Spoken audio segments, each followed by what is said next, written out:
Bonjour Aurélien Taché. Bonjour. Merci d'être avec nous. Vous êtes député de La République En Marche du Val d'Oise.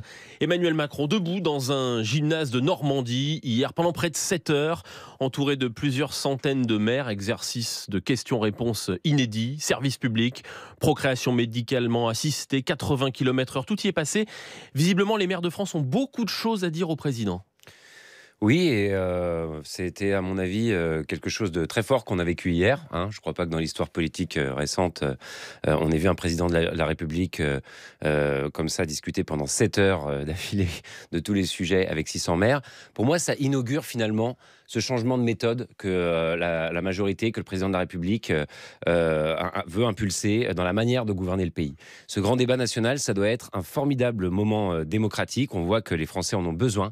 Les Français ne viennent pas sur les ronds-points uniquement par plaisir, c'est certain, mais même pas uniquement pour des questions d'argent ou autre. C'est aussi l'expression finalement d'une solitude. C'est finalement l'expression d'un besoin d'action collective, d'échanger, de porter des choses. Et le grand débat, il doit permettre ça. Et ce qu'a inauguré hier le président de la République était la meilleure manière de le faire. C'est le Emmanuel Macron de la campagne de 2017 qu'on a vu hier. C'est le Emmanuel Macron que moi j'ai toujours connu et apprécié, comme tous ceux qui ont rejoint ce mouvement. Et effectivement, là, on le retrouve dans quelque chose qui est là où il est vraiment, à mon avis, le plus impressionnant, c'est-à-dire dans cette capacité à écouter, à dialoguer, à s'emparer de tous les problèmes, parce qu'un politique et un président de la République, en particulier dans notre 5e République, il doit être capable de faire cela. Et effectivement, on retrouve bien là le Emmanuel Macron qu'on a connu. Vous dites on l'a retrouvé, vous l'aviez perdu Écoutez, quand on est président de la République, voilà, on n'a pas le loisir de passer tous les jours 7 heures avec 600 maires. Donc, c'est pas parce qu'on est aussi appelé à diriger les affaires de ce monde. Mais c'est bien aussi qu'il y ait des moments comme ça. Et encore une fois,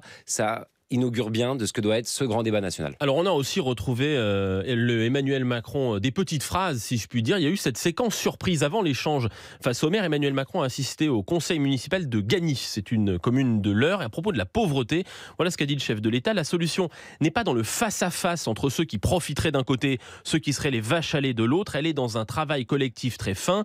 Les gens en situation de difficulté, on va davantage les responsabiliser, car il y en a qui font bien et il y en a qui déconne. On a retenu le dernier mot de cette phrase. Le président a-t-il raison de s'exprimer ainsi, Aurélien Taché ?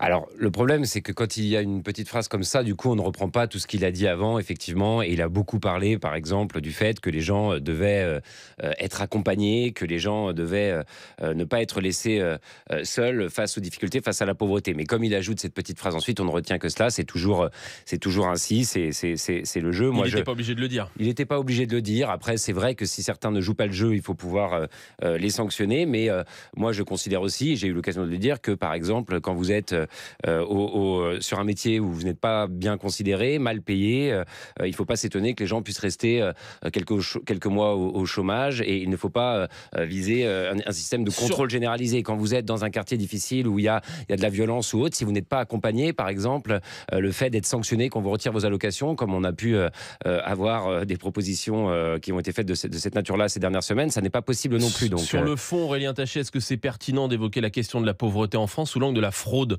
Selon la CAF, le montant des préjudices en 2017, c'est 290 millions d'euros, autour de 0,4% d'allocataires fraudeurs. Moi, je ne crois pas que c'est le sujet essentiel. Non, c'est pas le sujet essentiel. Et encore une fois, c'est pas du tout le cœur de la politique et de la stratégie qu'on a menée. Quand Agnès Buzyn a annoncé son plan, on l'a bien dit, c'est 8 milliards d'euros qui sont mis pour accompagner les gens. Emmanuel Macron en a parlé hier aussi, pour ouvrir des places de crèche, pour faire que des travailleurs sociaux aident les jeunes ou ceux qui sont en difficulté. Donc c'est ça le sujet principal. Et quand on parle de fraude, quand on parle de ceux qui déconnent, il faut le faire avec tous. Certains aussi ne paient pas leurs impôts correctement, il faut aussi pouvoir s'occuper de cela. Donc voilà, on doit avoir la fraude fiscale correspond à des chiffres beaucoup plus considérables que la fraude sociale. Aurélien Taché, parmi les questions posées par Emmanuel Macron aux Français, il y a celle de l'immigration. En matière d'immigration, souhaitez-vous que nous puissions nous fixer des objectifs annuels définis par le Parlement ? Demande le chef de l'État. On sera dans une commune du département de Haute-Loire dans une minute pour voir ce qu'en pensent les Français. Cette question, elle n'était pas au cœur du mouvement des Gilets jaunes. Pourquoi la poser ? Écoutez, il y a quand même effectivement dans la société française aujourd'hui des interrogations interrogations sur comment on fait pour que les gens qui viennent vivre en France y trouvent leur place.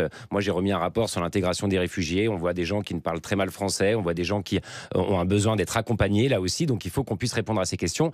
La question des quotas, elle ne peut pas concerner les réfugiés ou le droit d'asile, elle ne peut pas concerner l'immigration familiale, parce que ça relève des droits de l'homme, ça peut concerner éventuellement l'immigration économique et professionnelle. De qui on a besoin en France, sur quel métier, ça on peut peut-être en discuter et pourquoi pas le faire même au niveau européen. Moi, c'est ce que j'avais suggéré. C'est au Parlement européen que cette discussion sur les quotas pour les migrants économiques seulement pourrait se tenir. Merci.